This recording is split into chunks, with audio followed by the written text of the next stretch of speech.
Most of my news from a variety of places. I get a lot of it from, still read newspapers, so I read the newspapers on Sunday.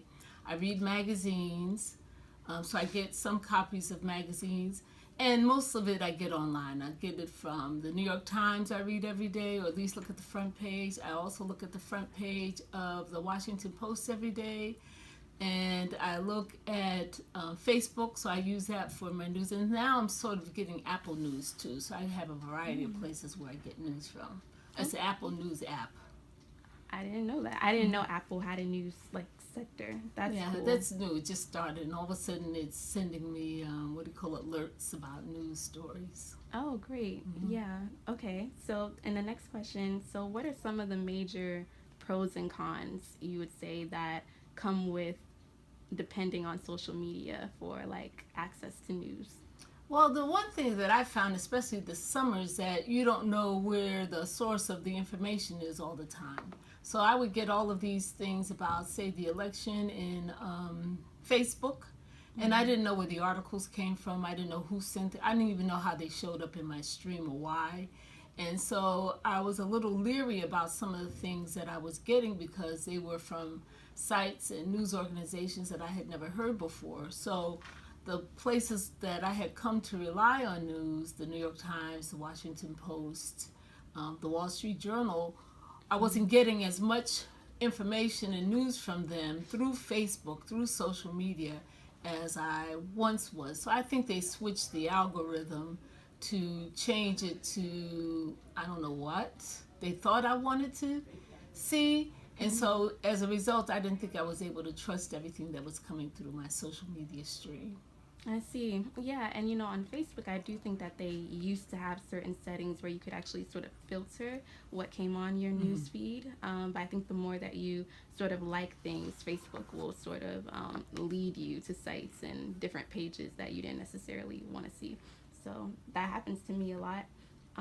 Do you think that there are certain social media sites or platforms that are more equipped than others to share news, or are somehow more dependable than others? Well, I think their purpose is different. Their purpose is to make money and to create content. Their purpose is not to give you news and information. And Facebook, I know their purpose is to have you share with friends. And so you have to keep in mind that the purpose of social media isn't necessarily to keep you informed. It's more to keep you entertained and to keep you on their site more or longer. So if you want to engage in news and information, you have to seek out the sources that you think you can rely on. You can't rely on Facebook, Twitter, I don't know what else, Snapchat. You can't rely on them to give you your news. You have to rely on yourself to go out and seek it. And I think that's the biggest distinction that people probably don't think about. They think that they're getting news and information from Facebook, but their purpose is not to deliver that to you. Got it. As a journalist, would you wait until a story has developed fully, or would you sort of hop on social media to add your input to the story when you see that it's developing? I don't really add my input because I'm not involved in the news making process. So I don't really go on and make comments about things that come through my social media news stream.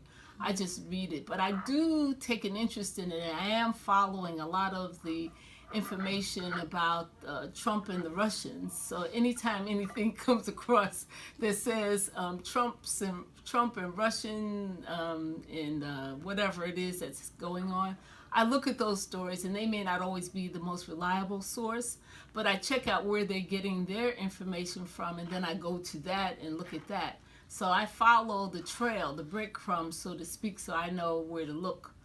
But that's one story that I'm following, and I'm very interested in where that story leads and how that investigation goes. So that's one thing that I am following in social media, even though there's not as much about that in the newspapers and on the broadcast news. Got it. One last question, just out of curiosity.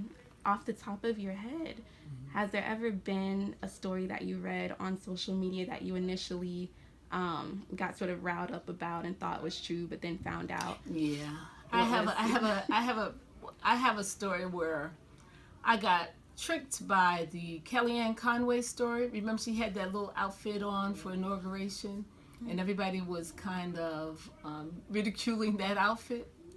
And then there was something that came through my Facebook stream that had a pattern from 1970 something, and the pattern looked like the exact same outfit. And I was like, oh my God, her designer stole this dress idea from this designer back in the 70s. And I just kind of laughed at it and like, oh, she just went with somebody that had, it's not really even an original idea, and it's not even the nicest looking outfit. And then I realized there was a story a couple of days later that said that wasn't true. And so I was kind of glad that I didn't pass on the information, because I started to go and get a little picture and move and, you know, a GIF and a meme and send it out. And so then I said, you know, it's a good thing I didn't spread false information, because I got totally fooled by that. It wasn't true at all. Somebody made it up and sent it out. And so I did. That was one thing I didn't go to the source to find out more. I just took it as I saw it. So that just shows you that anybody can be tricked by anything. I mean, that was a pretty innocuous kind of story, and yet it totally got me all riled up, ready to send it on, and you know, just showed me that I have to be even more careful than I am most of the time. Wow. Yeah, I think we've all fell into that trap. Thank you. Thank you. Answering